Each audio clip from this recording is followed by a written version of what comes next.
is Vince Patrick A. Alvaran, your future English teacher. And today's we are now playing puppet show titled The Brave Little Tailor.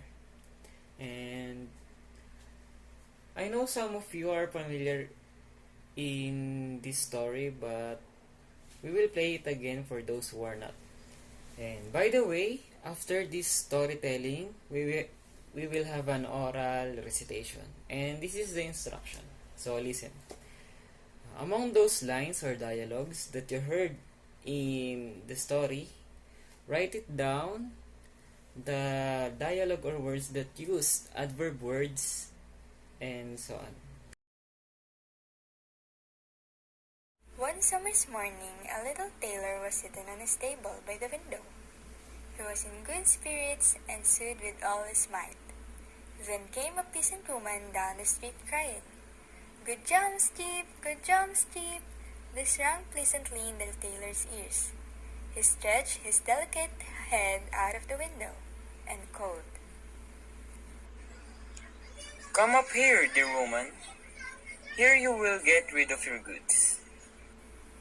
The woman came up the 3 steps to the tailor with her heavy basket, and he made her unpack all the pots for him. He inspected each one, lifted it up, put his nose to it, and at length said, "The jam seems to be good. I'll buy a jar." The woman, who had hoped to sell far more jam, gave him what he wanted, but went away grumbling.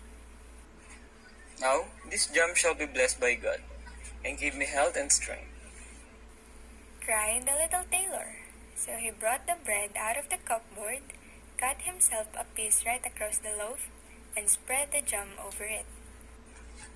"This won't taste bitter, but I will just finish the jacket before I take a bite."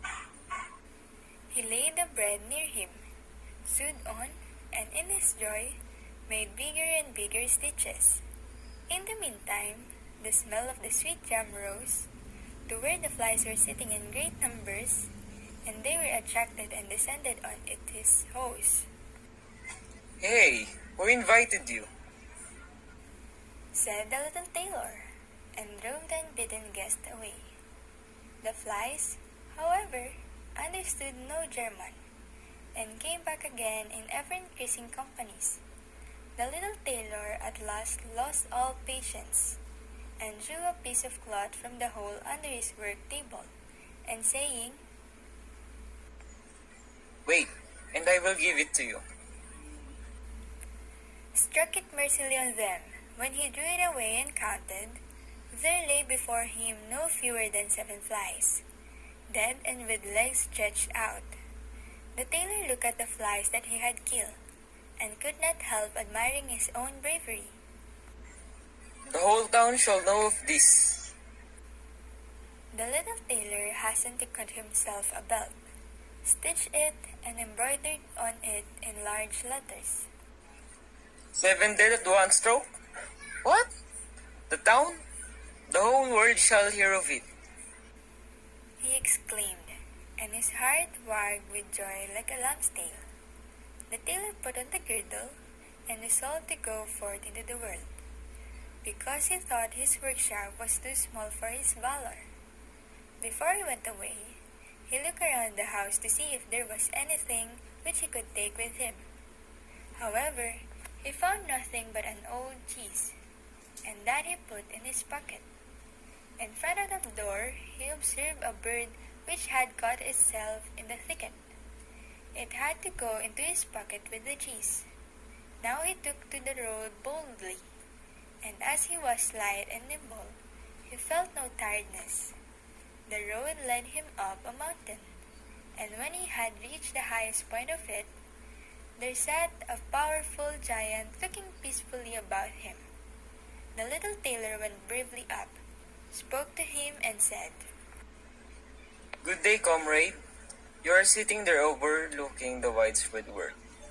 I am just on my way there, and I want to try my luck. How about you? Come with me?" The giant looked contemptuously at the tailor, and said, "You wretch! You miserable creature! Oh, indeed. answered the little tailor, and unbuttoned his coat, showing the giant the belt. There, you may read what a kind of a man I am. 7 dead at one stroke. And thought that they had been men whom the tailor killed, and began to feel a little respect for the tiny fellow. Nevertheless, he wished to try him first, and took a stone in his hand, and squeezed it together so that water dropped out of it. Do that, if you have strength.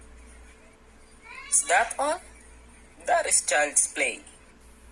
He put his hand into his pocket, brought out the soft cheese, and pressed it until the liquid ran out of it. The giant did not know what to say, and could not believe it of the little man. Then the giant picked up a stone and threw it so high that the eye could scarcely follow it. Now, little might of men, do that. Well thrown. But after all this stone came back to town earth again, I will throw you ones which shall never come back at all. And he put his hand into his pocket, took out the bird, and threw it into the air. The bird, delighted with its liberty, rose, flew away, and did not come back. How does that shot please you, comrade? You can certainly throw, but now we will see if you are able to carry anything properly. He took the little tailor to a mighty oak tree, which lay there felled on the ground, and said, If you are strong enough, help me to carry the tree out of the forest. Take you the trunk on your shoulders, and I will rise up the branches and twigs. After all, they are the heaviest. The giant took the trunk on his shoulder, but the tailor seated himself on a branch, and the giant, who could not look around, had to carry away the whole tree, and the little tailor into the bargain. He behind was quite merry and happy, and whistled the song. 3 tailors rode forth from the gate. As if carrying the tree were child's play, the giant, after he had dragged the heavy burden part of the way, could go no further, and cried, Now I shall have to let the tree fall. The tailor sprang nimbly down, seized the tree with both arms, as if he had been carrying it, and said to the giant, You are such a great fellow, and yet you cannot even carry the tree. If you are such a great fellow, come with me into our cave and spend the night with us. The little tailor was willing, and followed him. When they went into the cave, other giants were sitting there by the fire, and each of them had a roasted sheep in his hand and was eating it. The little tailor looked around and thought, It is much more suspicious here than in my workshop. The giant showed him a bed, and said he was to lie down on it and sleep. The bed, however, was too big for the little tailor, so he did not lie down on it, but crept into a corner. When it was midnight, and the giant thought that the little tailor was lying in a sound sleep, he got up, took a great iron bar, cut through the bed with one blow, and thought he had finished off the grasshopper of a man for good. With the earliest dawn, the giants went into the forest, and had quite forgotten the little tailor, when all at once he walked up to them quite merrily and boldly. The giants were terrified. They were afraid that he would strike them all dead, and ran away in a great hurry. The little tailor went onward, always following his own pointed nose. After he had walked for a long time, he came to the courtyard of a royal palace, and as he felt weary, he lay down on the grass and fell asleep. While he lay there, the people came and inspected him on all sides. They read on his bed, 7 dead with one stroke.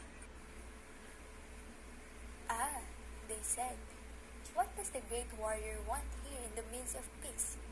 He must be a mighty lord.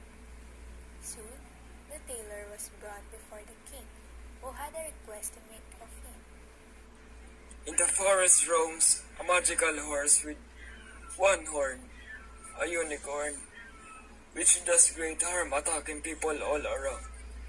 If you can rid me of this unicorn, you shall have the hand of my daughter in marriage and half of my kingdom. The tailor thought to himself, and he replied, It's not every day that I receive an offer such as that. I do not fear one unicorn. 7 at one blow is my kind of affair. He took a rope and an axe with him, went forth into the forest. The unicorn soon came towards him, and rushed directly on the tailor, as if it would gore him with its horn with more ado. It's not every day that I receive an offer such as that. I do not fear one unicorn. 7 at one blow is my kind of affair. He took a rope and an axe with him, went forth into the forest. The unicorn soon came towards him, and rushed directly on the tailor, as if it would gore him with its horn with more ado. Softly, softly. It can't be done quickly as that. He said, and stood still and waited until the animal was quite close, and then sprang nimbly behind the tree. The unicorn ran against the tree with all its strength, and stuck its horn so fast in the trunk that it had not the strength enough to draw it out again, and thus it was caught. Now I have got it. Said the tailor, and came out behind the tree, and put the rope round its neck. And then, with his axe, he hewed the herd out of the tree. And when all was ready, he led the beast away and took it to the king. But the king was sorry that he had promised his daughter to the little man, and made another demand. Before the wedding, the tailor was to catch him a wild boar that made a great havoc in the forest. And so, the tailor went into the forest where the boar was roaming. When the boar saw the tailor, it ran on him with foaming mouth and sharp tusks, and was about to throw him to the ground. But the hero fled and sprang into a chapel, which was near and out of the window at once. And in one bound, out again, the boar ran after him. But the tailor ran around outside, and shut the door behind it. The raging beast, which was much too heavy and awkward to leap out of the window, was caught.